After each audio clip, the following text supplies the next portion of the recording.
Hi hi అండి, welcome to Rajeshwar. మరొక కొత్త వీడియోతో మీ ముందుకు వచ్చేసాను. ఇవాల్టి వీడియో వచ్చేసి చింతకాయ పచ్చడి పక్కా కొలతలతో మా వదిన చెప్తుంది, వినండి. తర్వాత నేను చెప్తాను. కేజీకి ఇది గిద్ద అంటారు దీన్ని. 2 గిద్దల ఉప్పు, మనం దాన్ని చూసి మన కలర్ని బట్టి పసుపు కొద్దిగా పసుపు వేసుకుంటాము, మెంతులు వేసుకుంటాము. కేజీకి 2 గిద్దలు అన్నావు కదా, ఈ లెక్క ప్రకారం నేను పెట్టుకోవచ్చు చక్కగా. కేజీకి 2 గిద్దలు ఉప్పు, మనకు కావాల్సినంత పసుపు. ఇది పసుపు కొమ్మలు ఇంట్లో చేసిన పసుపు అంటండి, షాప్లో అది కాదు. అది పసుపు. చింతకాయలు కూడా చూడండి, అందరు ఊరక కడిగి పెడతారు. మా వదిన ఎందుకు వాటిని నరుక్కొని వచ్చింది, కడిగి పీచులు కూడా తీసుకొని నరుక్కొని వచ్చింది. ఇట్లా మనం కట్ చేసుకుంటే చక్కగా బాగా. ఫస్ట్ అయితే రోలును నీట్గా కడుక్కొని పెట్టుకున్న తర్వాత ఇప్పుడు చెప్పుకున్న విధంగానే ఇంకా చింతకాయలు ఎవరైనా ఈ కొలతలతో ఎవరైనా పెట్టుకోవచ్చు అనమాట. అంత ఈజీగా చెప్పింది మా అర్చన వదిన. కేజీ చింతకాయలకి 2 గిద్దలు ఉప్పు, కలర్ని బట్టి పసుపు, కొంచెం అంటే ఇప్పుడు 1 కేజీకి మనకి చేతికి ఎంత అయితే అంత, ఎందుకంటే మెంతులు చేదుగా ఉంటాయి కాబట్టి అవి కూడా అందాజుగా వేసుకోవచ్చు. ఇప్పుడు ఇవి 2 కేజీలు అండి. 2 కేజీలకి 2 గిద్దలు ఉప్పు వేసి, పసుపు కలర్కి తగ్గట్టు కొంచెం మంది ఎక్కువ వేసుకుంటారు, కొంచెం మంది తక్కువ వేసుకుంటారు. మెంతులు వేసుకోవాలి. ఫస్ట్ కడిగిన రోట్లో నీట్గా చింతకాయలు వేసి ఈ విధంగా తొక్కుకోవాలండి.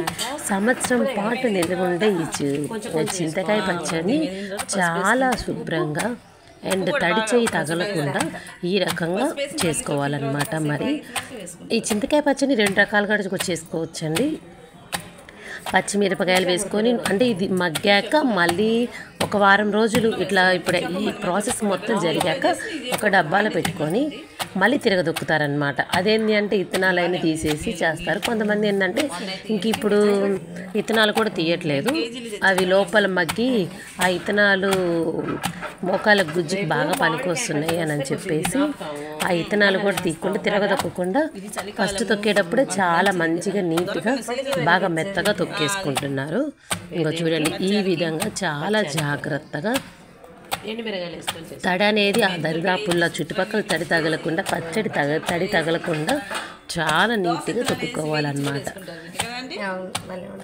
ఈ చింతకాయలు అనేవి మరీ లేతగా లేవు, మరీ ముదురుగా లేవండి. ఎలా ఉండాలంటే అలా ఉన్నాయి. నీరుగల్ల కాయ చాలా బాగుంది.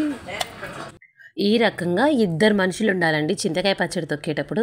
ఒకళ్ళు పైన పోటేస్తుంటే కింద ఒకళ్ళు ఎగదోస్తూ ఉండాలన్నమాట. మన నారాయణమ్మ ఆంటీ పైన పోటేస్తుంటే ఒకసారి మర్చిన వదిన ఎగదోస్తుంది, మధ్య మధ్యలో పోటు వాళ్ళు వీళ్ళు మార్చుకుంటారు. నేను మటుకి శుభ్రంగా సెల్లో వీడియో తీసుకుంటున్నాను. ఇంక ఇప్పుడు పసుపు వేద్దామండి. ఇదిగోండి, పసుపు కలర్కి తగ్గట్టు వేసుకోవాలి. మళ్ళీ చూసుకొని వేసుకుందాము. ఇప్పుడైతే వేసుకున్న పసుపుని ఫస్ట్ అంతా సరిపోయేటట్టుగా దంచుకుందాం. ఇందాక 2 స్పూన్లు వేసినాయి కదా, మళ్ళీ ఇప్పుడు 2 స్పూన్లు వేద్దామని మళ్ళీ వేస్తుంది మా వదిన. చెప్పాను కదా అది కలర్కి తగ్గట్టు. కానీ నాకెందుకో ఇది పసుపు కొమ్ములతో కొట్టించిన ఇంట్లో తయారు చేసుకున్న పసుపు కదా, కానీ ఎందుకో బాగా వచ్చిందండి కలర్ కూడా. అండ్ మెంతులు అయితే మొత్తం పచ్చడికి కూడా ఇవే వేసింది. ఇందాక చేతిలో వేసుకొని వేసింది కదండి, అంతవరకు వేసింది, అంతవరకు సరిపోతుందంట.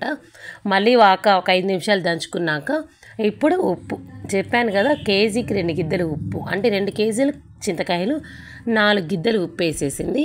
ఇంక ఇప్పుడు ఇది బాగా కలిసిపోయేటట్టు, ఉప్పు కరిగిపోయేటట్టు కలిసిపోయేటట్టు బాగా దంచుకోవాలన్నమాట. చూడండి ఈ రకంగా,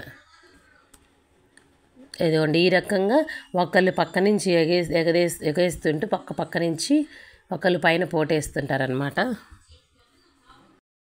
ఇదిగోండి ఈ విధంగా ఎగరేసుకుంటూ పచ్చడికి ఆ ఉప్పు, పసుపు, మెంతులు అన్నీ సరిపోయేదాకా, మొత్తం కలిసిపోయేదాకా బాగా ఇలా మొత్తము పచ్చడి నూరుకోవాలండి.